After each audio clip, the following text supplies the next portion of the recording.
சமீப காலமாக உண்மை கதைகள் மக்கள் மத்தியில் பெரும் வரவேற்பு பெறுகிறது. உதாரணத்திற்கு மஞ்சுமேல் பாய்ஸ் கதை என்றும் சொல்லலாம். 1980 மூணாறில் நடந்த உண்மை சம்பவத்தை மீண்டும் கதையாக்குவது மிகப்பெரிய சேலஞ்ச் என்று சொல்லலாம். ரிபேல் கதையும் அப்படித்தான் உருவாகியுள்ளது.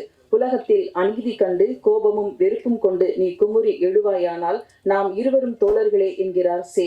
அப்படி ஒரு தோழர்கள் கூட்டத்தை ரிபேல் மூலம் காட்டவிருக்கிறார் அறிமுக இயக்குனர் நிகேஷ் அவர்களை இப்போது பேச அழைக்கிறோம்.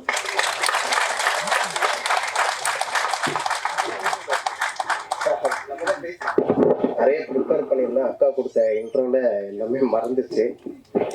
அப்புறம் ரெபல் இந்த படம் வந்து ஸ்டுடியோ கிரீன்ல நான் பண்றதுக்கு ரொம்ப சந்தோஷப்படுறேன். ஏன்னா நான் இந்த கதை சொல்ல போகும்போது எனக்கு ஜஸ்ட் ஒரு 24 வயசு தான் ஆயிருந்தது. அப்பவுமே ஞானவேல் சார் வந்து என் மேல நம்பிக்கை வச்சாரு. அதுக்கப்புறம் நான் படம் ஷூட் பண்ணிட்டு போயிட்டு ஒரு 10 நாள் எடுத்த ஃபுட்டேஜை போட்டு காமிச்சேன். அது வரைக்கும் பார்த்தவர் தான் இது வரைக்கும் படமே பார்க்கல. அப்ப இருந்து இப்போ வரை என்னை எந்த கேள்வியுமே கேட்டதில்லை. அது வந்து எனக்கு ரொம்ப பெருமையா இருக்கு. இன்னொன்று அவர் வந்து என் மேல அப்பவுமே நம்பினது வந்து எனக்கு ரொம்ப ஆச்சரியமா இருந்துச்சு. ஏன்னா சின்ன வயசுல வந்து இப்படி ஒரு பொலிட்டிக்கல் ரீதியான ஒரு கதையை சொல்லும்போது அதை பண்றதுக்கு ஒரு தைரியம் வேணும். அது வந்து ஞானவேல் சார் ஏற்றுக்கிட்டதுக்கு நான் அவருக்கு பெரிய நன்றி சொல்லணும்.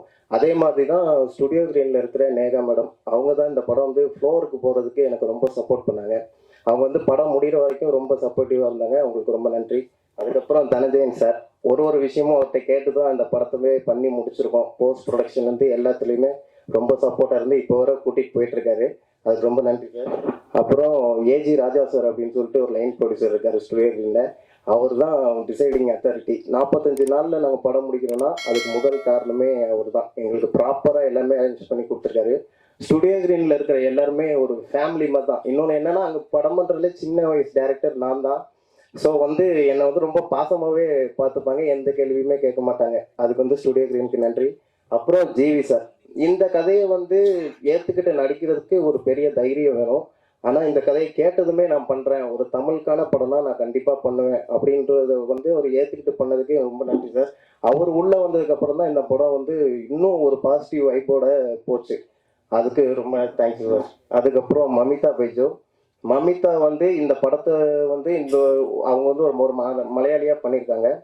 அவங்களுக்கு வந்து இந்த படத்தை படமாக பார்த்ததுனால மட்டுமே வந்து நடிச்சிருக்காங்க. அதுக்கு ரொம்ப நன்றி. அவங்களுக்கும் ஒரு தைரியம் வேணும். ஏன்னா ஒரு மலையாளியாக இருந்து அது ஒரு நீங்கள் படம் பார்க்கும்போது தெரியும், ஒரு ஆழமான கேரக்டர் அது.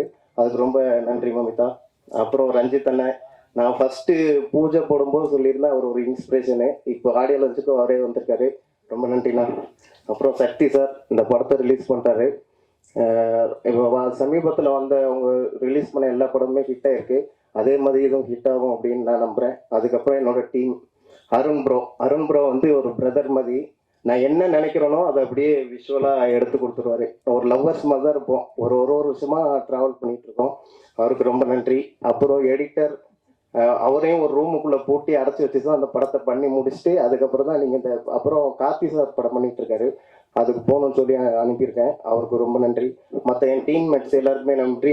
அப்புறம் ஆர்ட் டைரக்டர் உதய அண்ணன், நான் என்ன நினச்சனோ அதை அப்படியே கொண்டு வந்து நிப்பாட்டிடுவார். அவருக்கு ரொம்ப நன்றி.